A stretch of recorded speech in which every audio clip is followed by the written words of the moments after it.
ഒടുവിൽ കേന്ദ്ര സർക്കാർ രാഹുൽ ഗാന്ധിക്കും പ്രതിപക്ഷത്തിനും മുന്നിൽ മുട്ടുമടക്കിയിരിക്കുന്നു. അമിത്ഷാ സഭയിലെത്തി പ്രതിപക്ഷത്തിന്റെ ചോദ്യങ്ങൾക്കെല്ലാം മറുപടി പറയുമെന്ന് ഏത്തമിട്ട് പറഞ്ഞിരിക്കുകയാണ് പാർലമെന്ററി കാര്യമന്ത്രി കിരൺ റിജിജു. ജൂലൈ 20-ന് തുടങ്ങിയ പാർലമെന്റിന്റെ വർഷകാല സമ്മേളനം പ്രതിപക്ഷ ബഹളത്തിൽ ഒലിച്ചുപോയി കഴിഞ്ഞിട്ടുണ്ട്. ഇനി സമ്മേളനം അവസാനിക്കാൻ അവശേഷിക്കുന്നത് വെറും 3 ദിവസങ്ങൾ മാത്രം. CJP പ്രതിഷേധത്തിനിടയിൽ വിദ്യാർത്ഥികളെ പോലീസ് മൃഗീയമായി തല്ലിച്ചതച്ചതിൽ കേന്ദ്ര ആഭ്യന്തരമന്ത്രി അമിത്ഷാ പാർലമെന്റിൽ വന്ന് പ്രസ്താവന നടത്തണമെന്നാണ് പ്രതിപക്ഷത്തിന്റെ ആവശ്യം. ഈ വിഷയത്തിൽ തുടക്കം മുതൽ ശക്തമായ നിലപാട് സ്വീകരിച്ചത് ലോക്സഭാ പ്രതിപക്ഷ നേതാവ് രാഹുൽ ഗാന്ധിയായിരുന്നു. കേന്ദ്ര വിദ്യാഭ്യാസ മന്ത്രി ധർമ്മേന്ദ്ര പ്രധാന്റെ രാജിയോടെ വിദ്യാർത്ഥികളുടെ പ്രതിഷേധം അവസാനിച്ചു.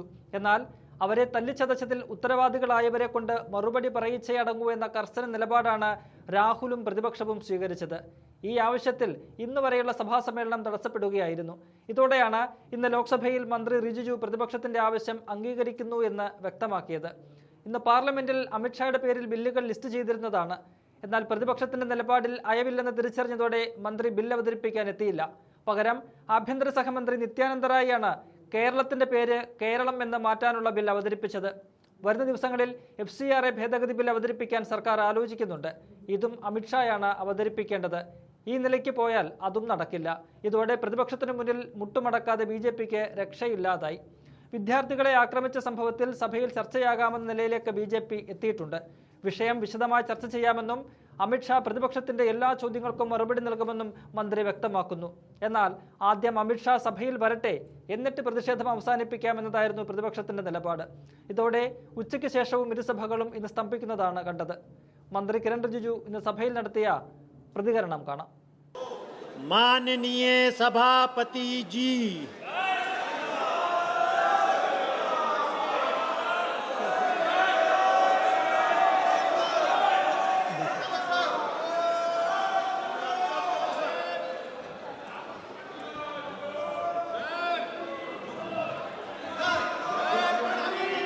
अभी बैठ जाए। नियम 377 पहले माननीय सदस्यों के जिनके नियम 377 हैं वो आपके भी हैं, सभी के हैं। तो सदन के माननीय जिन सदस्यों ने नियम 377 के अधीन मामले दिए हैं उनको आज नियम 377 के अंतर्गत मामला उठाने की अनुमति दी जाती है। वो व्यक्तिगत रूप से तत्काल मामले का अनुमोदित पाठ सभा पटल पर प्रस्तुत करें। नियम 377।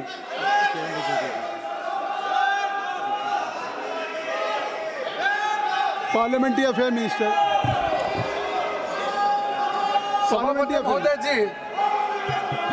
सभापति महोदय जी,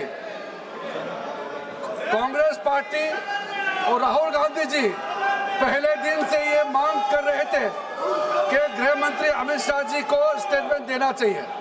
मैं बहुत साफ शब्दों से सरकार के ओर से कहना चाहता हूं, सरकार पूरा छात्र का मामले को लेकर के चर्चा के लिए तैयार है और स्टेटमेंट ही नहीं, छात्र का मामला को लेकर के पूरा चर्चा के लिए तैयार है और पूरा जवाब देने के लिए तैयार है। गृह मंत्री जी विस्तार से जवाब देने के लिए तैयार है।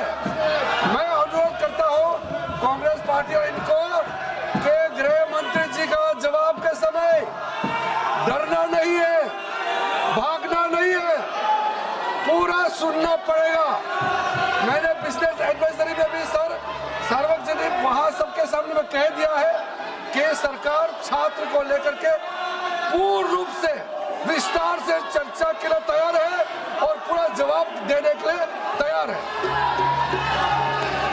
माननीय पार्लियामेंट्री अफेयर्स मिनिस्टर ने आप लोग जो लगातार मांग कर रहे थे,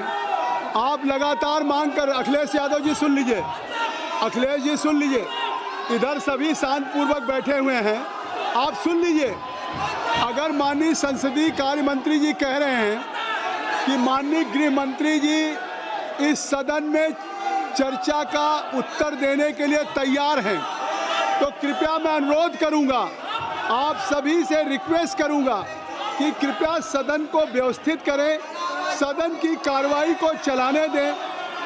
प्लीज काइंडली, मैं सभी टैगोर मलक्कम साहब, you are a chief whip of the party, अगर parliamentary affairs minister he has express his feeling कि now home minister is ready to reply on the floor of the house, लेकिन अब कौन house को व्यवस्थित करिए। अखिलेश जी इधर से व्यवस्थित है, चाहे संजय जायसवाल जी हो, निशिकांत जी हो, सभी पूरा सत्ता पक्ष बैठा है। अगर गृह मंत्री जी के लिए संसदीय कार्य मंत्री जी ने कह दिया है कि वो चर्चा का उत्तर देने के लिए तैयार हैं, देखिए आप अखिलेश जी, मैं समाजवादी पार्टी, कांग्रेस, डीएमके सभी मेंबर्स को रिक्वेस्ट करूंगा कि I think so this is the last week of the monsoon session. In last 3 weeks the entire monsoon session was washed out. Who is responsible? Who is accountable? You have been elected. You are fortunate, lucky, you only just to bear your responsibility towards your electoral college. But here you are not participating in debate. Even you were demanding that Home Minister should reply. अब parliamentary affairs minister ने कह दिया है, तो अगर आप जवाब चाहते हैं तो सदन को व्यवस्थित करें। आप सदन में चाहते हैं कि माननीय गृह मंत्री जी जवाब दें, तो सदन को व्यवस्थित करिए। माननीय गृह मंत्री जी का जो आप मांग रहे थे कि माननीय गृह मंत्री जी सदन में हमको जवाब दें, माननीय संसदीय कार्य मंत्री ने कह दिया कि हम गृह मंत्री जी जवाब देने के लिए तैयार हैं, और गृह मंत्री जी चाहते हैं कि चर्चा हो, तो आप सदन को व्यवस्थित करें। Item number 20, tribunals reform bill 2026